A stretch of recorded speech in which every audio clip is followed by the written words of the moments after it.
So welcome dear students. आज हम नया टॉपिक स्टार्ट करेंगे एंथ्रासीन।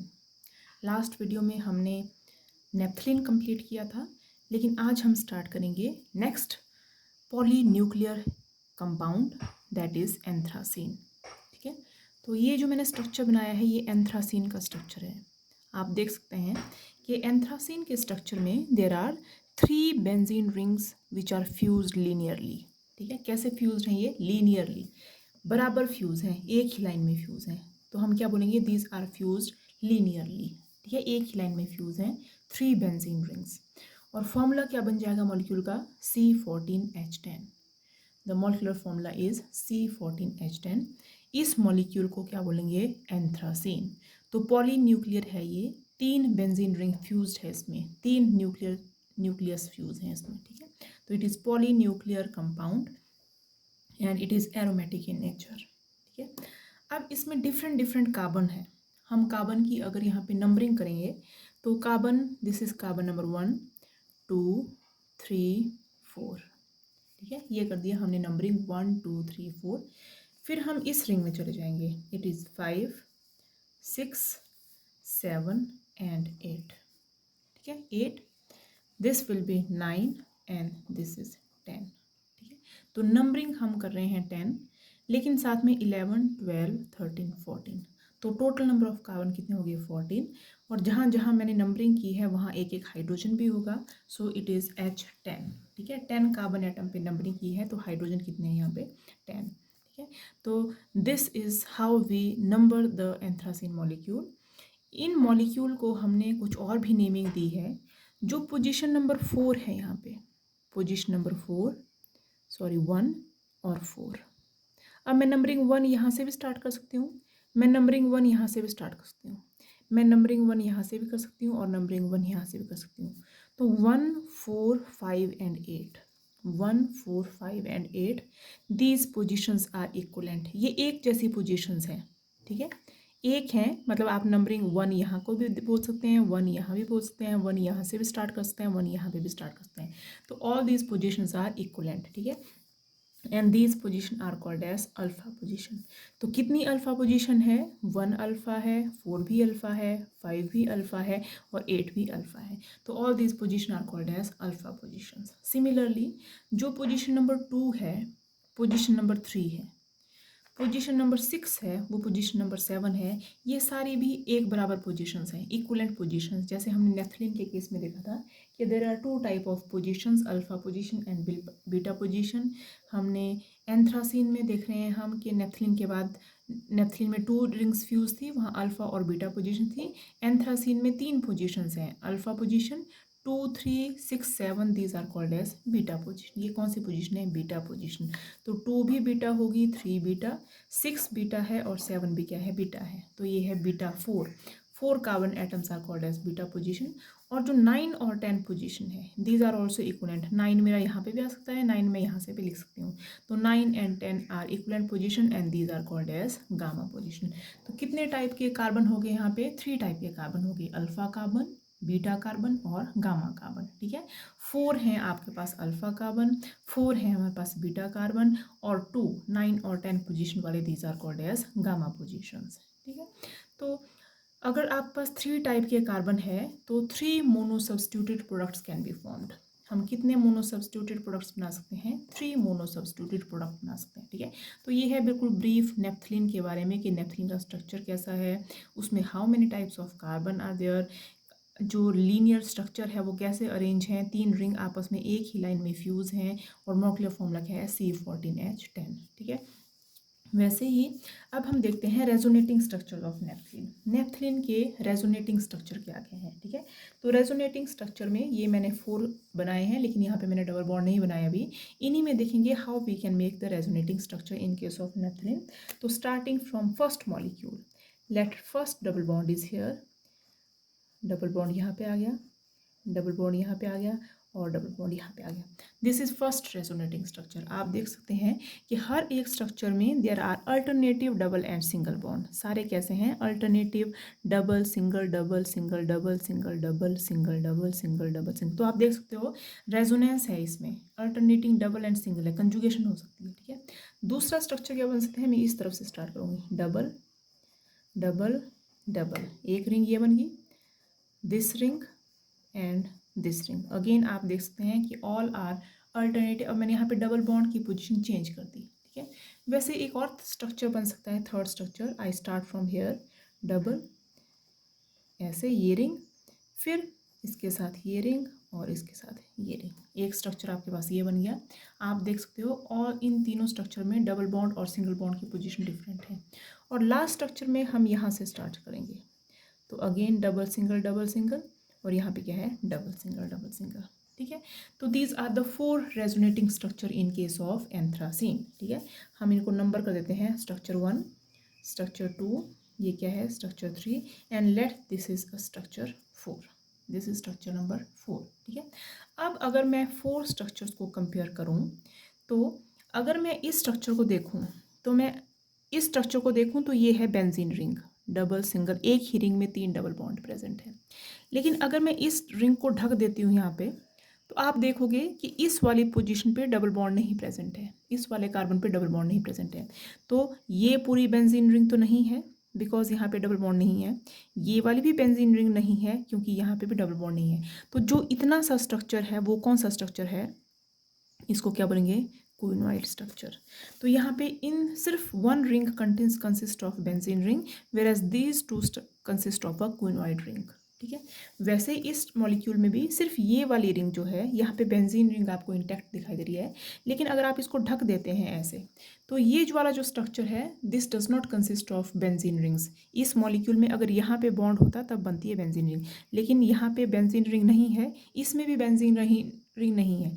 अगर इस वाली पोजीशन पे डबल बॉन्ड होता then it would be benzene ring, तो ये भी बेंजीन रिंग नहीं है। तो ये वाला जो स्ट्रक्चर है ये भी कैसा बन गया यहाँ पे, क्विनोइड स्ट्रक्चर, ठीक है। लेकिन अगर आप इन लास्ट वाली रिंग्स में देखो, अगर मैं इसको ऐसे ढक दूँ, तो this ring is benzene ring, ये वाली बेंजीन है, और ये वाली भी बेंजीन है, डबल सिंगल, यहाँ पे ये जो डबल बॉन्ड है कॉमन है दोनों रिंग के लिए।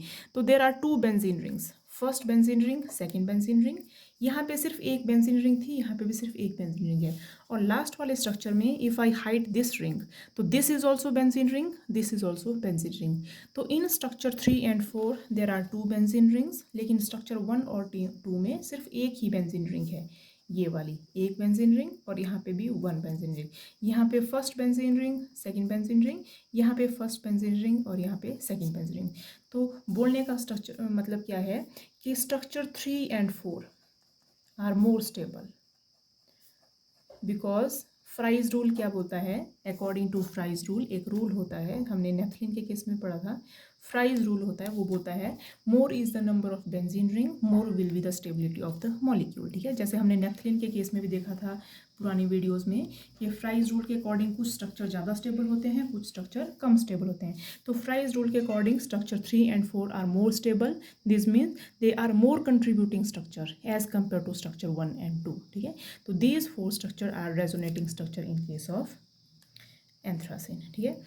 अब मॉलिक्यूल में कितनी स्टेबलाइजेशन हो रही है रेजोनेंस की वजह से, that is called as resonance energy, the amount of stabilization which is provided to the molecule due to resonance, resonance की वजह से कितनी मॉलिक्यूल स्टेबल हो रहा है उसको क्या बोलते हैं, रेजोनेंस एनर्जी। और resonance energy in case of this anthracene is 351.5 kilo joule per mole. कितना है, 351.5 किलो जूल मोल। ये जो 351.5 किलो जूल पर मोल है, ये है ऑल 3 रिंग्स के लिए, तीनों रिंग्स के लिए है ये रेजोनेंस एनर्जी।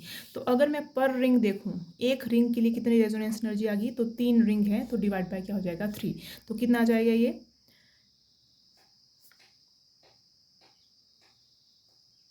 इतनी, ऑलमोस्ट 173.5 किलो जूल पर मोल आ गई एनर्जी, ठीक है। तो दिस इज पर रिंग। और हमने क्या देखा था, बेंजीन रिंग के लिए कितनी एनर्जी थी, सॉरी ये मैंने कुछ गड़बड़ कर दिया यहाँ पे, मैंने इसको 2 से डिवाइड कर दिया, इट विल बी 3 1 ज़ा 3, 3 1 ज़ा 3, 4 5, 117, approximately it is 117 kilo joule per mole resonance energy, ठीक है। और बेंजीन रिंग में हम कितनी रेजोनेंस एनर्जी देख रहे थे, 151 किलो जूल पर मोल। तो बेंजीन के केस में resonance energy was 151 kilo joule per mole, लेकिन एंथ्रासीन में एक रिंग में कितनी रेजोनेंस एनर्जी आया है, 117। तो ऑब्वियसली बेंजीन के केस में ज़्यादा रेजोनेंस एनर्जी आ रही है, तो benzene is more stable as compare to that of anthracene, ठीक है। अब हम लास्ट में देखेंगे इसका ऑर्बिटल स्ट्रक्चर। हमने ऑर्बिटल स्ट्रक्चर देखना है, ठीक है। ऑर्बिटल स्ट्रक्चर में हम how we will draw the orbital structure in case of naphthalene. अब जैसे हम नेप्थलीन में कर रहे थे, बिल्कुल सेम हम एंथ्रासीन में देखेंगे। नेप्थलीन में क्या देखा हमने कि each of the carbon atom it is sp2 hybridized. हर एक कार्बन एटम की हाइब्रिडाइजेशन क्या है, sp2 हाइब्रिडाइजेशन है। अगर यहाँ पे sp2 हाइब्रिडाइजेशन होगी तो मेरे पास है कार्बन और 3 है p ऑर्बिटल। तो each orbital consist of 1 electron. तो this is s orbital and this is p orbital. अगर मैं sp2 हाइब्रिडाइजेशन कर देती हूँ हर एक कार्बन की, तो इतनी बन गई sp2 हाइब्रिडाइजेशन। ये जो ऑर्बिटल बचा, ये क्या बच गया आपके पास, इट इज़ अनहाइब्रिडाइज्ड ऑर्बिटल। कैसा ऑर्बिटल बच गया, ये अनहाइब्रिडाइज्ड। मीन्स क्या कंक्लूड किया हमने कि हर एक कार्बन के ऊपर एक अनहाइब्रिडाइज्ड p ऑर्बिटल प्रेजेंट है। क्या है, हर एक कार्बन के ऊपर एक अनहाइब्रिडाइज्ड p ऑर्बिटल है। तो हम बनाते हैं यहाँ पे अनहाइब्रिडाइज्ड p ऑर्बिटल। मान लो इस कार्बन का मैंने ये बना दिया अनहाइब्रिडाइज्ड p ऑर्बिटल, इस कार्बन के ऊपर भी बना दिया मैंने unhybridised p orbital, unhybridised p orbital, ठीक है। मान लो इसके पास भी है unhybridised p orbital, unhybridised p orbital, unhybridised p orbital. तो वैसे हम हर एक कार्बन के ऊपर क्या बना देंगे, अनहाइब्रिडाइज्ड p ऑर्बिटल, ठीक है। आप देख सकते हैं यहाँ पे पिक्चर में। तो let this is unhybridised p orbital. अब क्या करेगा, हर एक ऑर्बिटल में क्या क्या प्रेजेंट है, there is presence of 1 electron. एक एक इलेक्ट्रॉन प्रेजेंट है हर ऑर्बिटल में, ठीक है। अब क्या करेंगे ये ऑर्बिटल, जो अपर वाली लोब हैं they will overlap with each other. जो ऊपर ऊपर वाली है, इसमें नहीं बनाया, ये भी ऊपर वाली लोब है, इट विल ओवरलैप। ये भी ऊपर वाली है और ये भी ऊपर वाली है, तो ये आपस में क्या कर जाएंगी, ओवरलैप। वैसे ही नीचे वाली लोब्स भी क्या कर जाएंगी आपस में, ओवरलैप। तो नीचे नीचे कौन सी है, आप चेक कर लो, नीचे नीचे कौन सी है, उनको भी क्या करवा दो, ओवरलैप, ठीक है। तो ये ऊपर वाले रिंग्स में हमने all the lobes we have overlapped which consist of electron. वैसे ही यहाँ नीचे वाली रिंग में भी हमने क्या करवा दिया इनको, all the lobes which are below the plane, उनको भी हमने क्या करवा दिया, ओवरलैप। और जो ऊपर वाली है उनको भी क्या करवा दिया हमने, ओवरलैप, ठीक है। वैसे ही ये यहाँ पे शिफ्ट हो जाएगी और ये यहाँ पे शिफ्ट हो जाएगी। ऊपर वाली लोब्स को आप ओवरलैप करवा दो और वैसे नीचे वाली। तो आप क्या देख रहे हैं कि वहाँ पे ये जो सारे इलेक्ट्रॉन हैं, ये जो लोब्स हैं, ये आपस में क्या हो चुके हैं, ओवरलैप है, ठीक है। तो हम क्या बोलेंगे, there is pi electron density, very high pi electron density. ये जो p ऑर्बिटल है, ये पाई बॉन्ड बनाता है, ये ऑर्बिटल साइड वाइज ओवरलैपिंग से। तो ये कैसी है, it has pi electron density. और कितने नंबर ऑफ पाई इलेक्ट्रॉन्स हैं यहाँ पे, आप काउंट करो, 1 2 3 4 5 6 7, 1 2 3 4 5 6 7। तो 7 डबल बॉन्ड है, 7 डबल बॉन्ड में टोटल इलेक्ट्रॉन कितने हो जाएंगे, 14 पाई इलेक्ट्रॉन हो जाएंगे, 7 2 14। तो कितने पाई इलेक्ट्रॉन हुए, 14 पाई इलेक्ट्रॉन्स हुए।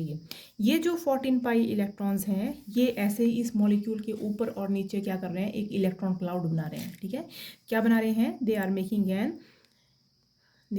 N electron cloud above and below the ring. They are making electron cloud above and below the ring. और अगर हम हक्कल रूल देखते हैं, हक्कल रूल क्या बोलता है, हक्कल रूल है 4n+2 पाई इलेक्ट्रॉन होने चाहिए किसी भी रिंग को एरोमेटिक बनने के लिए। कितने पाई इलेक्ट्रॉन होने चाहिए, 4n+2 pi electron should be there for a ring to be aromatic. तो यहाँ पे कितने इलेक्ट्रॉन है, यहाँ पे है 14 पाई इलेक्ट्रॉन। तो if I put n value 3, if n is equal to 3, तो 4 × 3 + 2, तो 4 3 12 + 2 14। तो इस वाले फॉर्मूला में ये फिट बैठ रहा है हक्कल रूल में, therefore this molecule is an aromatic. तो ये क्या बनाया हमने, there is an electron cloud above and below the plane, ठीक है। तो this was introduction of anthracene, the structure and the aromatic behaviour of this molecule.